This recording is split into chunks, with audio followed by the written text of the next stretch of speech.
So it used to be way back in the day, pre-pandemic, I think a great way people used to do this was lunches, particularly on Fridays.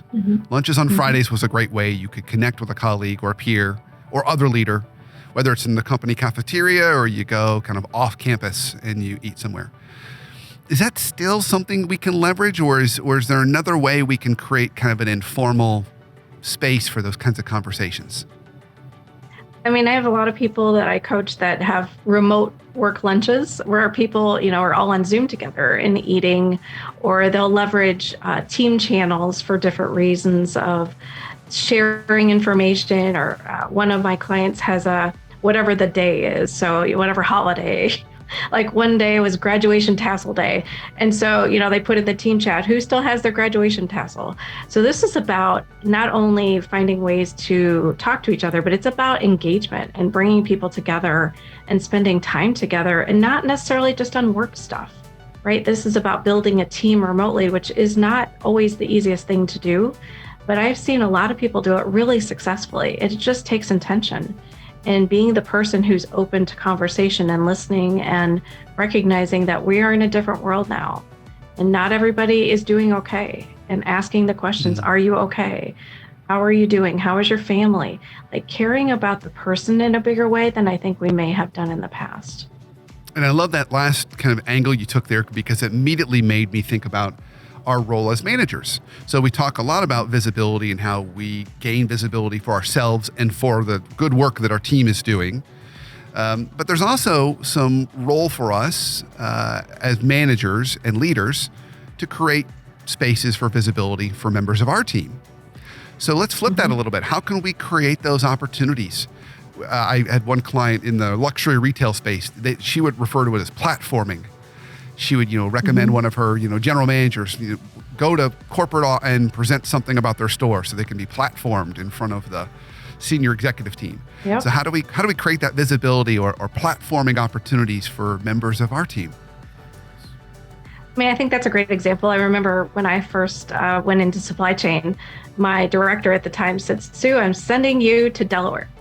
Like, okay, why? She said, "I'm going to send you to the chocolate plant and you're going to be in a meeting." And I said, "What's the meeting about?" She said, "You're going to be fine. Just answer whatever questions. I know you're going to know the answers." So I literally went into this meeting without any idea what it was about and had no idea, and did great, right? But she kind of threw me in the ocean a little bit and I swam. And I think that was a really great thing for her to do for me, because it got me some visibility at corporate. It got me some visibility at that plant. And so I've always tried to think about that for my team and how to do that for them. So your example is a great one, where you send them to meetings that you can't go to, or maybe you could go to, but it's a good opportunity for them to get in front of people. Maybe giving them opportunities to present in front of other people.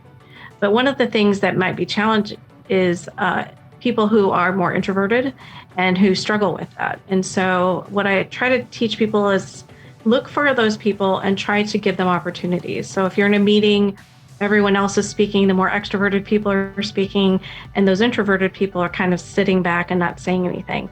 Try to create a safe space for them, because you cannot be visible, you cannot speak up, you cannot do any of these things if you don't feel safe enough to do it. And so that's where a leader can really help to create an environment and a culture of safety that allows everybody to have a voice and allows them to be able to speak up and share their ideas.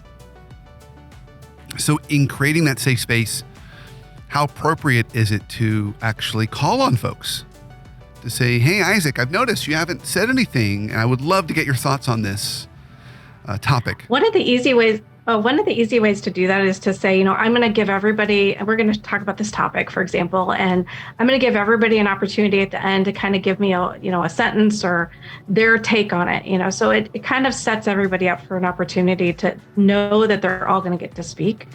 And then it's not as scary, right? Because it's coming. It's not a surprise. I think that's the biggest thing for an introvert is, oh my God, they're going to call on me and I'm not going to be ready and I'm not going to have time to think about it. So I would leave the introverts to last, so that they kind of have the opportunity to calm and to think about what they want to say. And then when they share their idea, you reinforce that. So call them afterwards, say, "I loved that idea that you shared today. I'm so excited to hear more from you. I can't wait till our next meeting when you share something else." So you're trying to like build their confidence behind the scenes so that they know that it's okay to keep doing that. Because otherwise they're in their head thinking, oh my God, did I say it? What was that? Was that the right thing to say? Should I have said something else? And that's what you want to try to prevent. So talking to them immediately and reassuring them that they did great.